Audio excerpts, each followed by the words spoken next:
ప్రార్థన వలనే పయనము, ప్రార్థనే ప్రాకారము, ప్రార్థనే ప్రాధాన్యము, ప్రార్థన లేనిదే పరాజయం.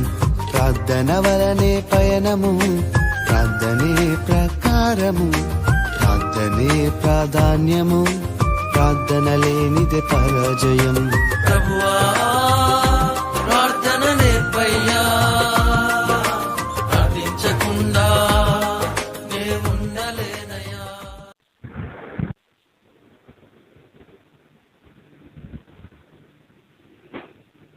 Praise the lord.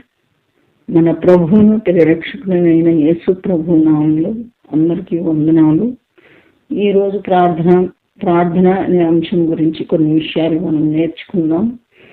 ప్రార్థించే సంఘాన్ని, ప్రార్థించే వ్యక్తిని సాతానుడు ఎప్పుడూ ఎదిరించలేదు. దేవుణ్ణి వెంబడించాలి అంటే మనం ప్రార్థనా శక్తి కలిగిన వ్యక్తులమై ఉండాలి. దేవుని బిడ్డలు అనేక రీతులుగా ప్రార్థించిన విధానాలు పరిశుద్ధ గ్రంథంలో అనేకము ఉన్నాయి. దేవుడు మనకి ఇచ్చిన 2 ఆత్మీయ ఆయుధాలు, ఒకటి ప్రార్థన, 2 పరిశుద్ధ గ్రంథం. మరి అసలు ప్రార్థన ఎప్పుడు ప్రారంభమైంది అని చూసుకున్నట్లయితే ఆదికాండం 4వ అధ్యాయం 26వ వచనంలో షేతు ఒక కుమారుని కనెను, అతనికి ఏనోషు అని పేరు పెట్టాను.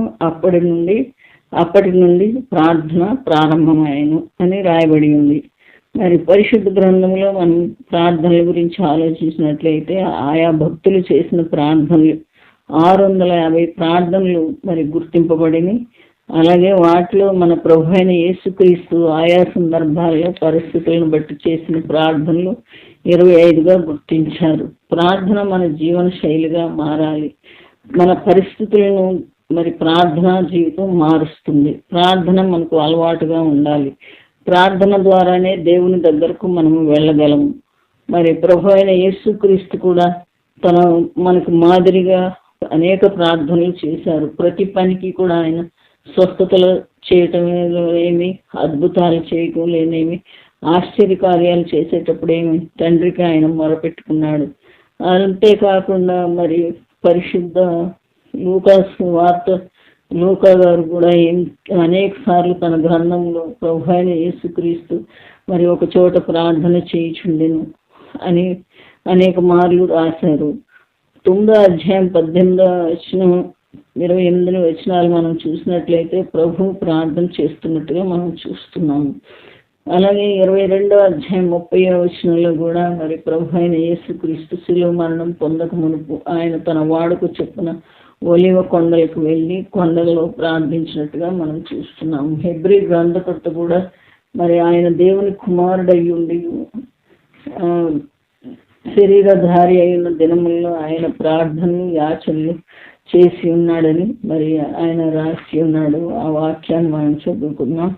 5వ అధ్యాయం 7వ వచనం, హెబ్రీయులకు రాసిన పత్రిక 5వ అధ్యాయం 7వ వచనం, శరీరధారి అయిన దినములలో మహారోదనంతోనూ కన్నీళ్లతోనూ తన్ను మరణము నుండి రక్షింపగల వారికి ప్రార్థనలు యాచనలు సమర్పించి భయభక్తులు కలిగి ఉన్నందున ఆయన అంగీకరింపబడెను అని మరి పౌలు భక్తుడు రాసి ఇచ్చాడు.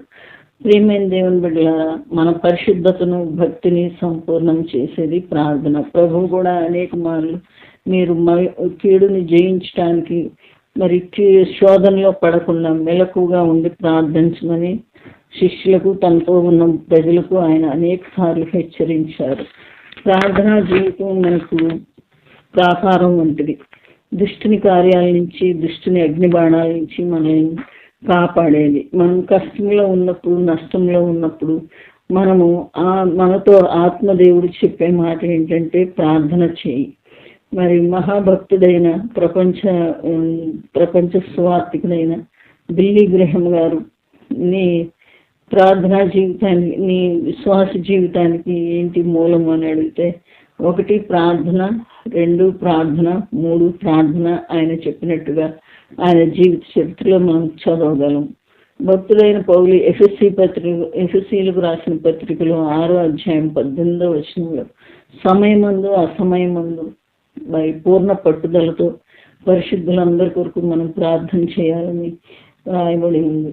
మరి ఎక్కడ ప్రార్థన చేస్తున్నాం, ఎలా ప్రార్థన చేస్తున్నాం, ఎంత పెద్ద ప్రార్థన ఎంత చిన్న ప్రార్థన అని కాదు, కానీ పరిశుద్ధ గ్రంథంలో అనేక ప్రార్థనలలో పెద్ద ప్రార్థనలు ఉన్నాయి, మరి అతి చిన్న ప్రార్థన కూడా ఉంది. సుంకరి చేసిన ప్రార్థన అతి చిన్న ప్రార్థనగా మనకు కనపడుతుంది.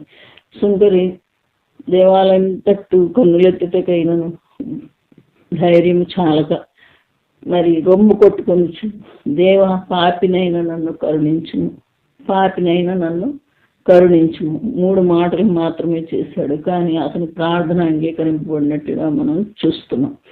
మరి యోనా భక్తుడు చేప కడుపులో నుండి దేవునికి మొరపెట్టినట్టుగా యోనా గ్రంథం 2వ అధ్యాయం 2వ వచనం మనకు తెలియజేస్తుంది. మరి భయంకరమైన స్థితుల్లో మనం ఉన్నప్పుడు ప్రార్థన ద్వారా మనం రక్షింపబడగలుగుతాం. అటు రీతిగా మరి అనేక మంది భక్తులు తాము ఉన్న పరిస్థితులను బట్టి మరి దేవునికి మొరపెట్టి విడుదల పొందినట్లు చూస్తున్నాం. మన పితరులైన ఇశ్రాయేలు ఐగుప్తీయుల చేత వెట్టి చాకరీలో వాళ్ళు శ్రమ పడుతున్నప్పుడు వారి మూలుగులు నిటూర్పులు దేవుని సన్నిధికి చేరినాయి అని మరి నిర్గమకాండం 2వ అధ్యాయంలో మనం చదవగలము. మరి ప్రభువు కూడా ఏమన్నాడంటే, వారి మూలుగులను నేను విని వారి నిటూర్పులను విని నేను వారిని రక్షించడానికి దిగి వచ్చి ఉన్నానని మరి ఆయన మోషేతో మాట్లాడినట్టు మనం చూడగలం. భక్తుడైన దానియేలు మరి ప్రార్థించబడటం నిషేధింపబడిన దినాల్లో రాజుకు